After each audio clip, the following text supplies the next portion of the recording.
In less than 1 month, Amory and I will be heading out on our 4th Camino. This time we are walking the Way of St. Francis in Italy. And today I'm going to share with you a bit about our research and details of our upcoming journey.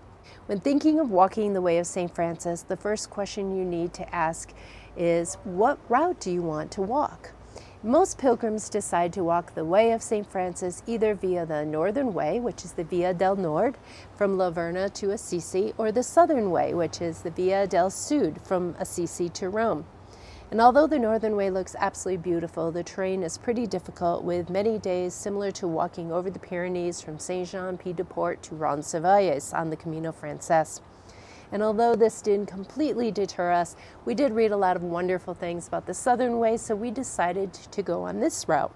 Pilgrims walk the Southern Way in both directions, but we prefer to end in Assisi, which is the birthplace and the home of St. Francis.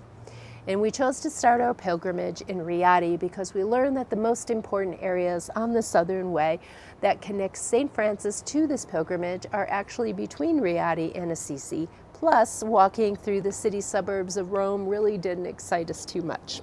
In total, we will be walking 9 days, plus taking an extra day mid-journey for a rest day. And although you can complete the Southern Way in less time than what we have allocated, we decided to just take our time and explore the many medieval villages, important places that we'll be passing along the way. The towns we will be staying in besides Rieti are Poggio Pidiluco, Arona, Ceselli, Spoleto, which we actually are going to stay 2 nights. That's going to be our rest day. And Porata, Trevi, Spello, and then 2 nights in Assisi. For the Way of St. Francis, we turn to a number of various resources to plan our Camino. There are 2 really great books out there, and the first one is the Village to Village Guide, The Way of St. Francis by Matthew Harms. And the second one, which is published under Cicerone, is called The Way of St. Francis by Sandy Brown. I just read that Sandy is going to be releasing an updated version of his book in the spring of 2025 as well. There are also a few websites that are wonderful resources, and that's the 4 Walk and Grans.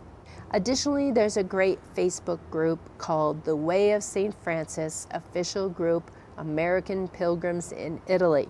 This is a wonderful resource for so many reasons. We've spent numerous hours reading people's discussions and answers, and we've also asked some of our questions, and we've got a great response from them. And so we really are thankful for everyone that is part of that Facebook group. Also, they have a section that's called Files, and that has a wealth of information, so don't miss that. And we'll put links to all of these resources in the description below for you.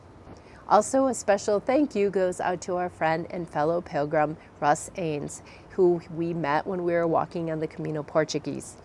He was actually the one who first told us about the Way of St. Francis, so thank you very much, Russ. Signage along the Way of St. Francis varies so much and is so much less reliable than on the Camino de Santiago. Additionally, there's no apps like the Camino Ninja or the Buen Camino that you can use. However, thanks to Sandy Brown, there are GPX tracks that you can download and follow.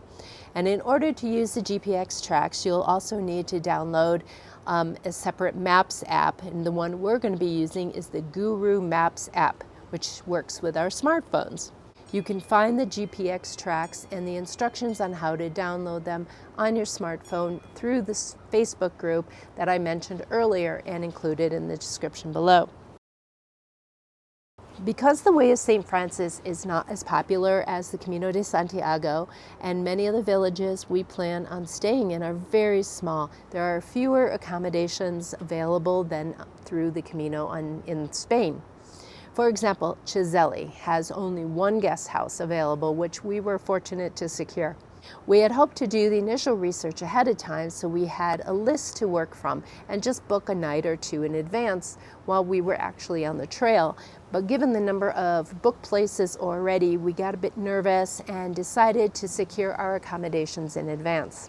One really positive thing about booking in advance is that you don't have to do the research or make the calls when you're finished walking for the day in order to secure the bed for the next night.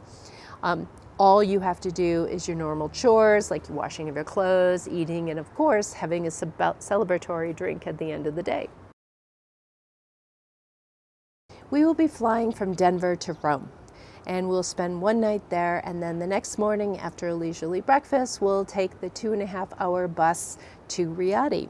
We are going to spend a second night in Rieti before we start walking our Camino, in order just to get acclimated to the time difference a little bit more, and also to explore this historic town. So our official first day of the Camino will be September 18th, 2024, and we're super excited. As we have for our past Caminos, we will be doing daily vlogs from our time on the Way of St. Francis, and we will be sharing what we see along the way, how many miles we've walked, and where we slept each night. And additionally, we plan on doing some lives from the Camino as well. We hope that you enjoyed the summary of what we've planned for our Camino on the Way of St. Francis. Before we leave on our trip, I am planning on doing another video about the best vlogging setup for beginners on the Camino, so stay tuned for that. Sue from Sisters to Santiago signing off for now. Arrivederci.